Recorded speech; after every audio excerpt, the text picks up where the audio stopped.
Voilà, comme nous l'avions fait pour les articles, nous allons maintenant créer et éditer les événements.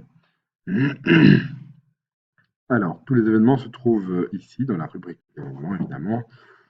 Je retrouve tous ceux existants sur le site. Je peux en ajouter un nouveau via ce bouton-ci, ce bouton-là, ou encore ce bouton-ci. Pardon, j'ai cliqué un peu trop vite. Donc voilà, c'était bien sur événement que je devais aller. Voilà, je vais créer un nouvel événement. Alors, je propose que nous organisions un super barbecue. Voilà, parce qu'il fait beau et que j'en ai envie. On organise un super barbecue. Je vais raconter ce qu'est un barbecue entre coworkers. Voilà, c'est en latin, c'est tout à fait normal. Donc, comme pour les articles, hein, j'ai l'éditeur WYSIWYG avec mon texte, des listes à puces, des liens, voilà, des différents niveaux de titres, etc.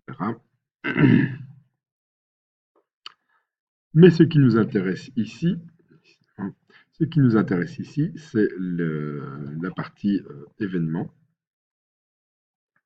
c'est-à-dire l'heure, la date, etc.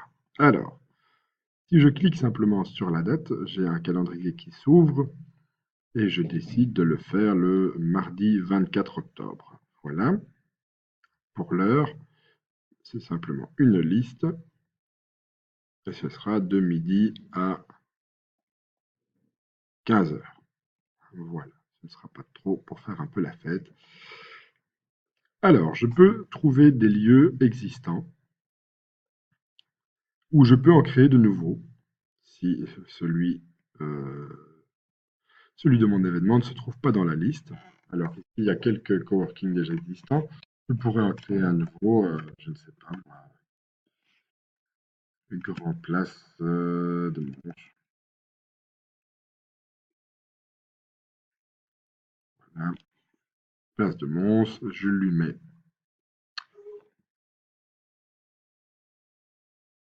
son adresse, la ville, le pays, bah,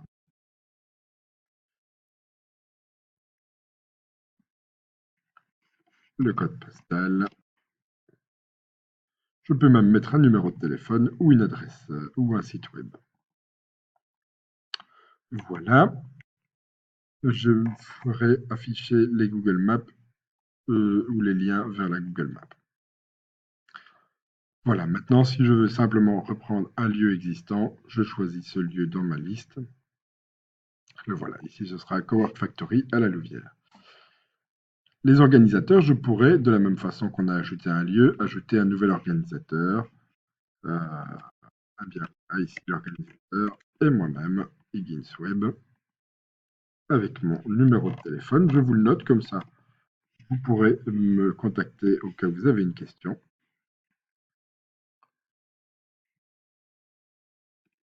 Le site et l'email de façon à ce qu'on puisse vous contacter facilement. Voilà, j'ai donc ajouté un nouvel organisateur.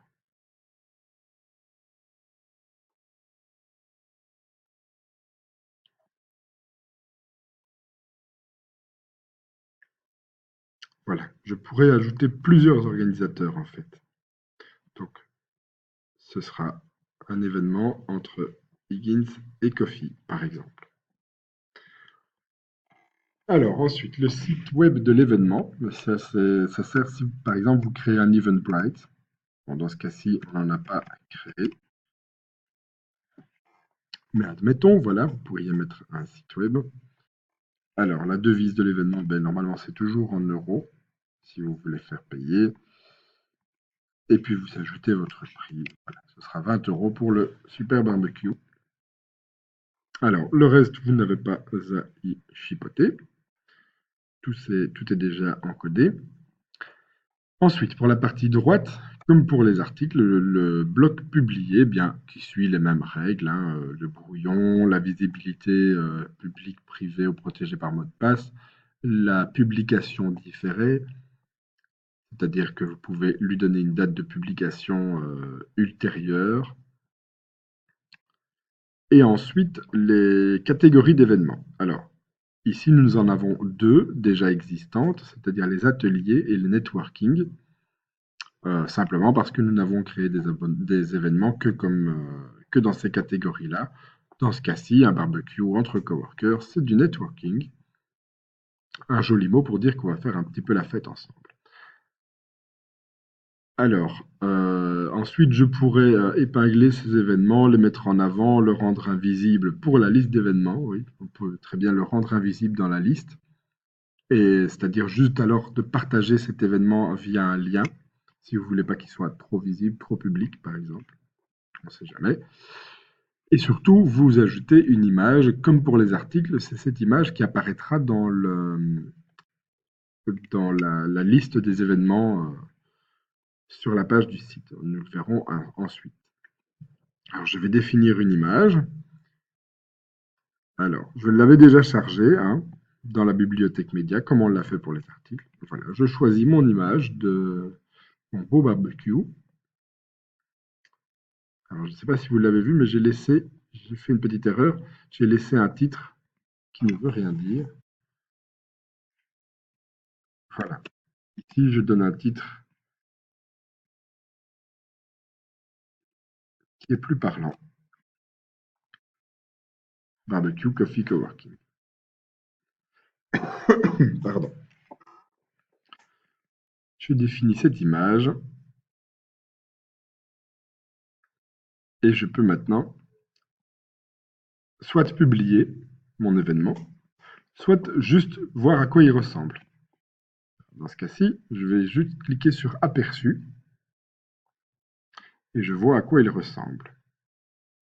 J'ai bien le titre, l'heure, la date, même le prix, la jolie image que nous avons publiée, le texte en latin, etc., etc. Les deux organisateurs.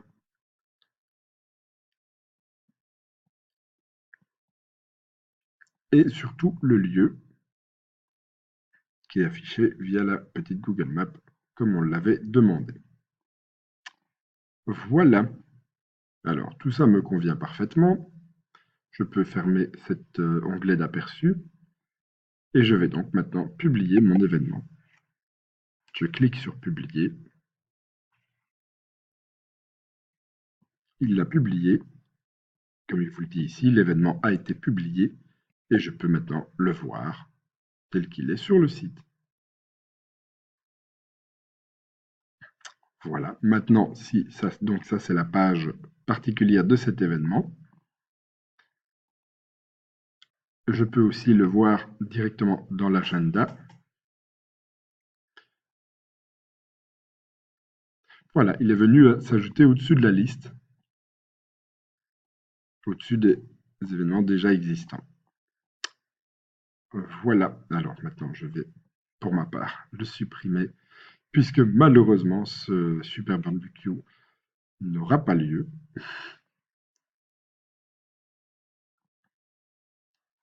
Je vais donc retourner sur modifier l'événement, là en haut. À chaque fois que je vois une page ou un événement ou un article, j'ai toujours modifié. Donc je retourne dessus, je peux le modifier et je vais donc le déplacer dans la corbeille. Alors, comme pour les articles, pour les événements et pour les membres de l'équipe, il y a toujours une corbeille, c'est-à-dire que quand on supprime quelque chose, on ne le supprime pas réellement, comme dans Windows par exemple, ou sur Mac, on l'envoie d'abord dans une corbeille, où on pourrait ensuite le rétablir, ou, dans ce cas-ci, le supprimer définitivement.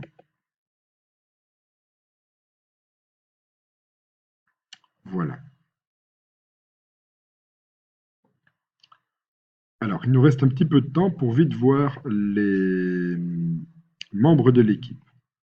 Donc, je propose que nous passions maintenant à cette partie-là, qui est toujours la même chose. Si je clique sur membres de l'équipe, je vois tous les membres de l'équipe, c'est-à-dire les coworkers. Je peux en ajouter un nouveau ou bien modifier les coworkers existants. Modifier les coworkers existants pourrait être intéressant si vous avez un coworker qui soit change de fonction, soit quitte un coworking. Alors, vous pouvez cliquer sur Modifier.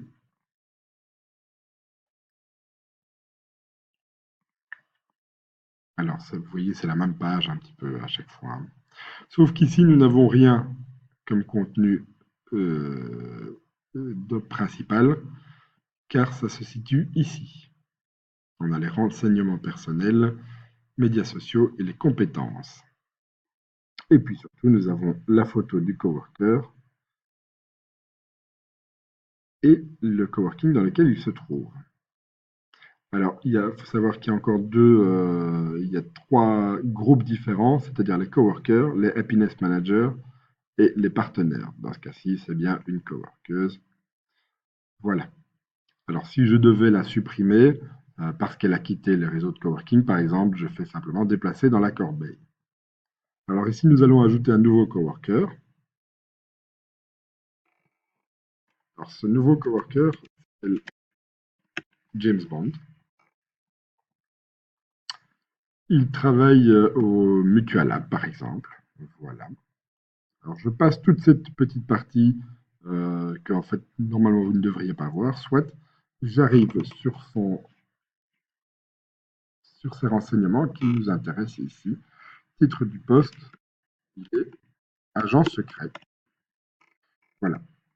Vous pourriez mettre aussi le nom de sa boîte, par exemple, au MI5. Son adresse mail, james.bond@mi5.uk. C'est même .co.uk.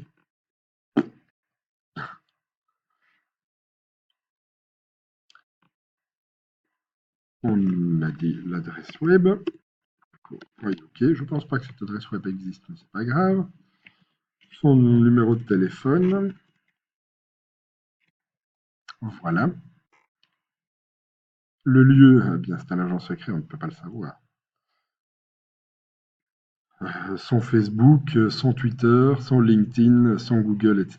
Alors, je vous laisserai le soin de le faire, hein. Vous copiez simplement l'URL de ces différents réseaux sociaux. Et alors, ici, vous pourrez ajouter ces différentes compétences. Il fait par exemple de très bons cocktails, hein. On peut dire qu'il est à 90% bon dans les cocktails. Il est excellent tireur, hein. Là, il est à 100%. Et il est un très bon dragueur, voilà, à 95%, par exemple. Alors, il ne reste plus qu'à ajouter le groupe, c'est un coworker du Mutual Lab, et ajouter sa photo. Alors, j'ai trouvé sa photo sur Internet. Je vais donc l'ajouter dans la bibliothèque média. Voilà James Bond. Je l'ajoute. Hop, message, c'est pas grave. Et je peux ensuite le publier. Alors ici, si je fais un aperçu, je ne verrai rien grand-chose parce qu'en fait, on n'a pas prévu de page spécifique pour les coworkers. C'est-à-dire que dans ce cas-ci, ça reste vide parce que nous avons juste besoin de l'aperçu complet des coworkers. Donc, je dois publier. Je pourrais faire enregistrer le brouillon si je n'ai pas terminé sa fiche, par exemple. Dans ce cas-ci, je vais le publier. Et ensuite, je vais aller voir sur le site à quoi il ressemble. Alors, je peux aller voir l'article dans ce cas-ci. Comme pour l'aperçu, on ne verra pas grand-chose. Mais si je vais sur Coworker et que je tape James, par exemple,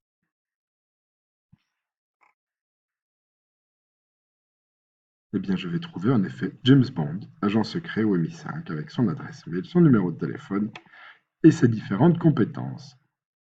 Voilà, donc, comme je l'avais dit, il se trouve au Mutual Lab. Le voilà, il est là, James Bond. Voici, je vais donc maintenant supprimer James Bond et vous laisser jouer avec l'outil. N'ayez pas peur. Si vous avez la moindre question, vous pouvez m'appeler au 04 88 629 417 ou un petit mail à robin@higgins-web.be. Merci, à bientôt.